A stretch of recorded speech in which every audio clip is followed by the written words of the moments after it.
Saitama is easily one of my most wanted characters for any fighting game, and he actually makes some sense in MultiVersus. If Superman and Ultra Instinct Shaggy can coexist with normal human beings like Finn and Velma, I don't think Saitama being overpowered matters nearly as much in this game. I mean, honestly, Shaggy and Superman might finally be the opponents who can give Saitama the fight that he's always wanted. You may still have some reservations about how they could make a moveset for him though, and that's why I rewatched all of One Punch Man with my handy dandy notebook in hand. Today, I've come to you with a character concept and moveset. Honestly, I'm pretty proud of how it turned out, so let's get started with my game plan for his kit. Saitama can't be a slow character, so I knew he needed to move similar to a Smash 64 or Melee Captain Falcon. I also knew that his punch should absolutely obliterate his foes, not like Falcon Punch, but way more along the lines of Jigglypuff Rest or Little Max KO Punch. I also made it so that his non-kill moves and combo moves were the moves he does in the show where he accidentally hits someone or holds himself back. So how can we give a character with the movement and combos of Captain Falcon something like Rest? That has to be overpowered, right? Well, I'll show you what I came up with. First, we're going to start with his neutral special, his Serious Punch. This move, as you would expect, has absurd knockback and will KO enemies at extremely early percentages. There's a couple of ways to balance this. The first is to give him a meter that he has to fill up by hitting the opponent or getting hit. Here's the issue with that. If we go this route, this will become a win harder button or a reward for losing, both of which are unfun options in my opinion. If he gets to fill up the meter by damaging his opponent, then Saitama would be a snowballing menace. Imagine you get absolutely demolished by a couple of his combos, and then he manages to KO you without even using the Serious Punch. The next stock, he could get you into a combo or setup that leads into this move and be up 2 stocks instead of just 1. If we go the route of him taking damage to fill the meter, well, you really never have a lead on Saitama then, do you? Both options have massive drawbacks, so I decided to go with something a little different, a flat timer. I treated this Serious Punch a little bit like Wario's Waft, but I tweaked one thing. The opponent can reset the timer on this move to keep Saitama from ever getting his Serious Punch. This move starts on cooldown, and it has a cooldown of 70 seconds. This may be too long or too short. I obviously had no way of playtesting this hypothetical moveset.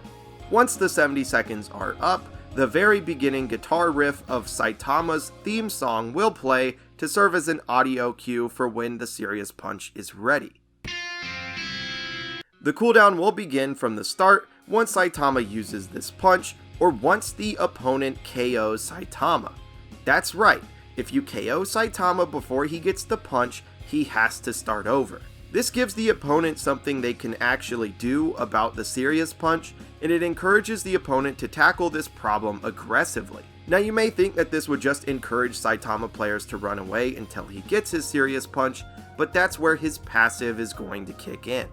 If Saitama goes 10 seconds without hitting an opponent or getting hit by an opponent, Saitama gains 1 stack of boredom, up to a possible 3 stacks. For every stack of boredom, Saitama gains 2 frames of startup on his non-special attacks and 5% less movement speed. This results in up to a possible 6 additional frames on his moves and 15% movement speed. Once Saitama becomes bored, he loses his serious face for his more goofy, aloof face. His stacks of boredom will disappear 5 seconds after he gets hit or hits someone. So if Saitama wants to run away from you to camp for a Serious Punch, he's going to slow down and become a much worse character. The opponent also can't camp Saitama to force him to become bored, because camping Saitama is a great way to guarantee that he'll get his Serious Punch. Saitama also has a lot of movement, so camping him really doesn't work the way you want it to. Keep in mind that how long it takes to gain a stack of boredom, as well as the time it takes to lose your stacks of boredom, may need tweaking. This passive works in tandem with his neutral special to keep both sides of the game from camping, and they work together to keep the game aggressive. After all, Saitama is just a hero for fun, He wants the thrill of the fight. It'd be out of character for him to want to avoid fighting, and to be a worthy opponent of Saitama, you'd have to be able to step up to the plate and fight him head on. The counterplay to Saitama is to give him the battle that he's always wanted, and I kind of like that. Now that we've gotten through the core of Saitama's kit and playstyle, let's move on to the rest of his moves. Saitama's neutral attack is I told you, I'm busy. Similar to how he bites Sonic's sword, Saitama brings his head forward and bites. He's not going to eat an opponent or anything, he's not Kirby, he's not Wario. This is just going to act as his universal, chargeable kill move, and it stays pretty much the same in the air. I wanted to include this move because it's fucking funny. It's easily one of the funniest things Saitama does in the entire show. For Saitama's side attack, he has Mosquitoes Suck. Saitama claps his hands in an attempt to crush a nearby mosquito, and he accidentally catches the opponent in a 4-hit combo. In the air, this is only a 2-hit combo of claps. His up attack is Checkmate. You may notice this as the move where he hits Sonic in the balls. This move appears to be pretty slow, but don't be mistaken. Sonic is a speedster, and this is a ridiculously fast attack in the show. In the game, it's his up attack that you can charge. It doubles as a combo move, and if he charges it all the way, can be an alright kill option as well. Saitama casually lifts up a fist, and enemies that hit the fist will take damage. In the air, he loses the ability to charge the move. For his down attack, we have I'm Right Here. Saitama chops his hand downwards in an attempt to stop his opponent. This move is kind of like Saitama saying, "Cut it out, man." This move breaks armor, and if you catch someone recovering off stage with it, the move spikes. In the air, this move no longer breaks armor and becomes his just standard aerial spike. Alrighty, we've gone through all of Saitama's normal attacks, so let's get to the rest of his special moves. These were designed to give Saitama a decent amount of mobility. This character has no disjointed hitboxes and no projectiles, so movement is kind of important for him to get in. He also needs to get in because of his passive. I mean, you don't want to be kept out to the point where you're slowed down, right? The first of these specials we're going to go over is his side special. Saitama yells, "I screwed up," as he realizes that today is bargain day at the supermarket. He sprints full speed across the ground, and he's completely projectile immune during this move. He can jump cancel out of the move, it has a cooldown, and it can't be used in the air. This move will also knock back enemies that get hit. But don't worry, it is grounded, so you can just jump over it. There is some fun back and forth rock paper scissors with this move. Since the move is jump cancelable, if Saitama knows you're going to jump, he can try to follow you and catch you with one of his aerials. You could also dodge or armor through the move, so there are other ways around it than jumping. Saitama's up special is Humans Can't Fly. Saitama can launch himself with an incredibly powerful sneeze. His sneezes are so popular that he can kill people, and you can do that in MultiVersus with this move. Chase down someone to the top blast zone, use this move, and send your body colliding into theirs. You may have noticed that I never said out loud what Saitama's aerial side special would be, and that's because it'll be a horizontal version of this move. That's going to bring us to Saitama's final move in his kit, and that's his down special. This move is called Anybody Can Do That. Saitama reaches out and grabs a projectile that the enemy threw at him, and he throws it back at double the force. This is functionally similar to Villager's pocket move, but he can't carry around a projectile. He just throws it back as soon as he catches it. This just gives Saitama an extra option to deal with projectile heavy characters, but it does have a slight cooldown.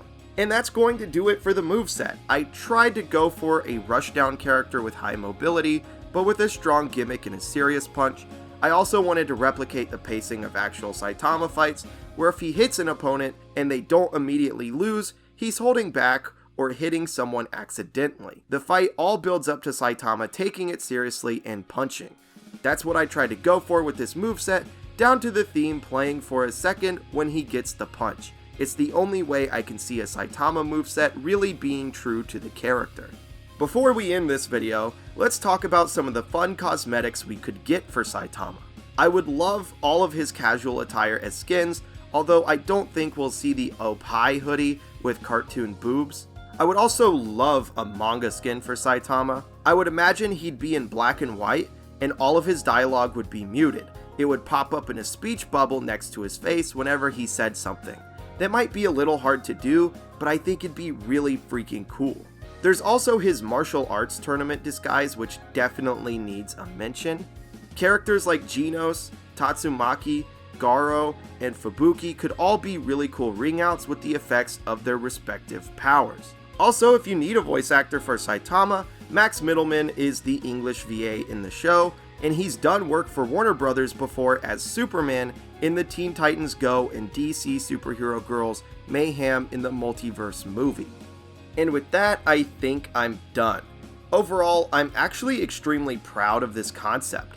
I went into this not knowing if Saitama could be represented well in a game like this, but I actually think I made it happen. Let me know your thoughts on this concept in the comments down below, and hell, if there's a character you'd like to see, let me know. I'm thinking about Phoenix Wright and Soma Yukihira. I have some ideas I'm really into for how to represent being a lawyer or a chef in a fighting game, but I also don't just want to make these for guest characters. Little bit of a disclaimer though, I'm only going to make these for characters I like. I need to be passionate enough about the character to put in the work, and I need to know enough about the character to actually represent them well and be true to the character. I don't want to just push out a half-assed one of these videos because it's something I think would do well. With all of that said, this has been Nosy Boy. Thank you all so much for watching, and I'll smell you guys later.